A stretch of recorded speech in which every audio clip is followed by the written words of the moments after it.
नमस्कार, जय हिंद, जय भारत भाई साथियों। मैं राम मिलन मौर्य, भारतीय सदस्य, अखिल भारतीय परिवार पार्टी, राष्ट्रीय सलाहकार समिति,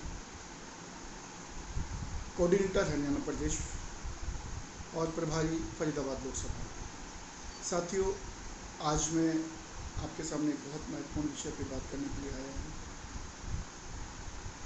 आज मन बहुत उदास है एक घटना को सुनकर, देखकर।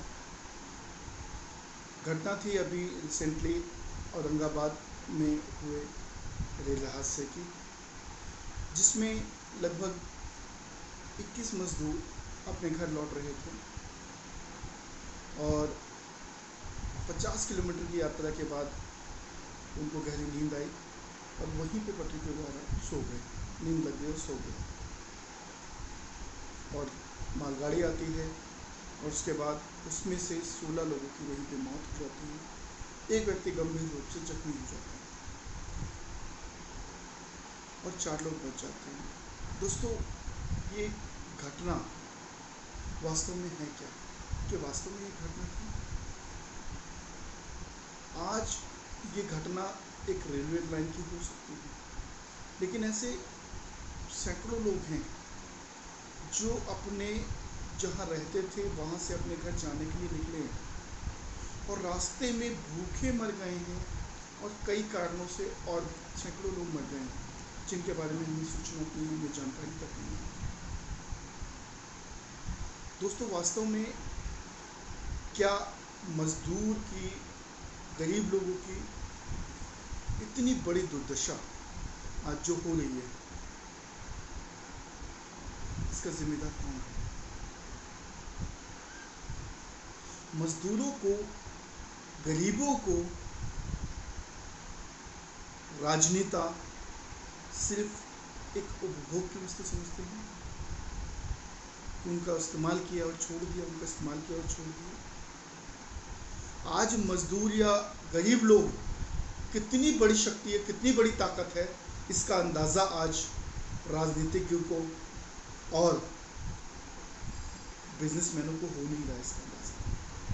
इसका अंदाज़ा कुछ समय बाद होगा। आज जो लोग हैं, जहाँ वो काम करते थे, जहाँ वो रोजगार की तलाश में आए थे, वहाँ से पलायन के लिए क्यों मजबूर हैं? किस लिए पलायन कर रहे हैं? किस लिए जाने के लिए मजबूर हैं? उसका एकमात्र कारण है कि वो जहाँ पर रहते थे वहाँ पर उनको बुनियादी सुविधाएं नहीं मिली। आज उनको रहने के लिए घर नहीं है, आज उनको खाने के लिए नहीं है, पहनने के लिए कपड़े नहीं हैं।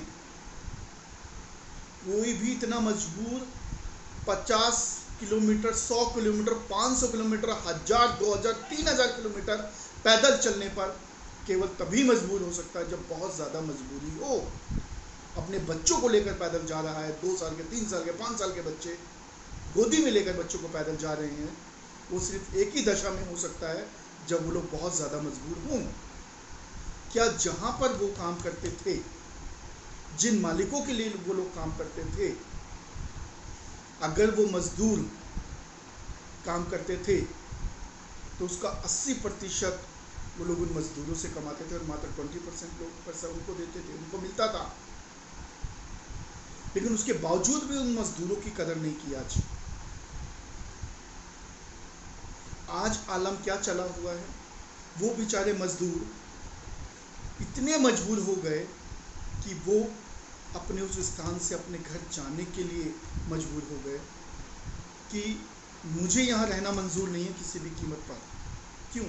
ये की सूरत में होता है जब उसको पेट भरने को खाना ना मिले, अनाज ना मिले, सिर्फ एक ही सूरत होती है। अगर उसको वहाँ पर मिल रहा होता तो शायद कोई भी कम से कम 2-3 महीने घर जाने के लिए तैयार नहीं होता। कई वाक़े ऐसे भी आते हैं कि लोग यहाँ पर रहते हैं, 1-2 महीने काम नहीं मिलता, लेकिन खाना, अनाज मिल रहा होता है तो गुजर बसर करते हैं, वो लोग रहते हैं। आज जो मजदूर उन लोगों से रूठ कर जा रही हैं, इसका खामियाजा बहुत महंगा चुकाना पड़ेगा उन्हें। ये वो कंपनी मालिक, राजनीतिक, बिजनेसमैन, कारपोरेटर समझ नहीं पा रहे हैं। आज एक मजदूर रोकर जा रहा है उसके उस शहर से, और ये कान पकड़ रहा है कि आज के बाद मैं लौट कर वापस नहीं आऊँगा। शायद कभी गाड़ी पटरी पर आए, अर्थव्यवस्था ठीक हो, तो शायद उनको बुलाना भी चाहेंगे तो नहीं आएगी, नहीं आएंगे वो लोग। क्यों इतना मजबूर हो गए? आज मैंने जैसे बताया कि उनको सिर्फ इस्तेमाल किया जा रहा है। आज हर स्टेट ये चाह रहा है कि ये बला समझ रहा है उनको कि ये बला मेरे सिर से दूर होकर अपने अपने स्टेटों में चली जाए, अपने अपने राज्यों में चले जाए, उनके राज्य के मुख्यमंत्री उनको संभालें, और जहाँ जाना है उनके राज्य के मुख्यमंत्री उनको स्वीकार करने के लिए तैयार नहीं है। वो कोशिश कर रहे हैं कि यहाँ पर ना आए, वो बहाने ढूंढ रहे हैं यहाँ पे ना आए। 2-4 8-10 बसें चला दी गई हैं, 1-2 ट्रेनें चला दी गई हैं, और बोल दिया हमें सारी सुविधा दे दी गई है, लोगों को लाने की व्यवस्था की जा रही है। नहीं होगा, बहुत बुरी कंडीशन हो जाएगी, बहुत बुरी स्थिति हो जाएगी अगर हमने उन देवता स्वरूप मजदूरों गरीबों का महत्व नहीं समझा। आज उनकी बदौलत आपका बिजनेस, आपका व्यापार, आपका रोजगार चल रहा था, नहीं चलेगा। और जहाँ पे भी राज्य में जाते हैं, जिन राज्यों में जाते हैं, वो कहते हैं हमें दिक्कत है, अभी हमें परेशानी है, हम इन लोगों की व्यवस्था नहीं कर पाएंगे। क्यों नहीं कर पाओगे?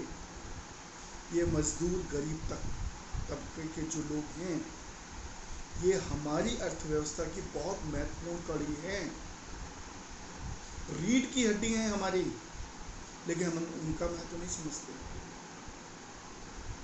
सरकार सिर्फ उनको देखती है जो 5 से 10% अमीर लोग हैं, सिर्फ उनकी तरफ निगाहें हैं।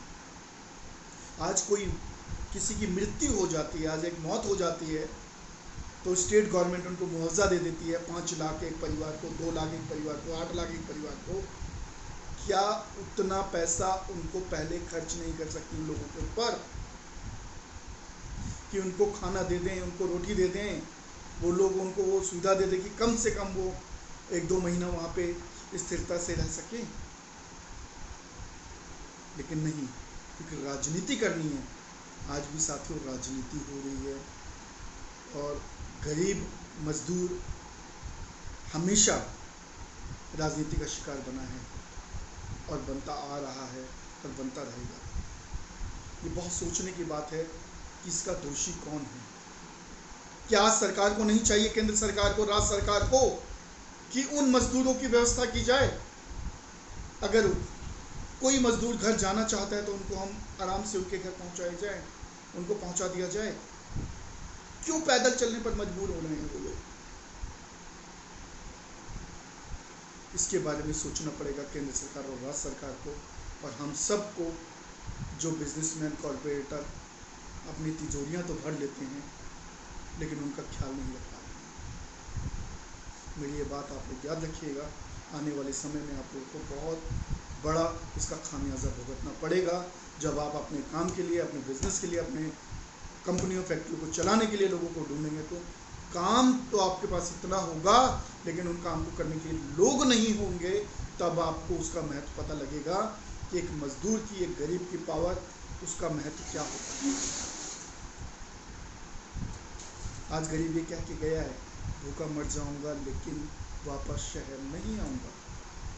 हो सकता है कुछ लोग वापस भी आए, लेकिन मैं ये रिक्वेस्ट करूंगा कि आप लोग उनका महत्व समझें।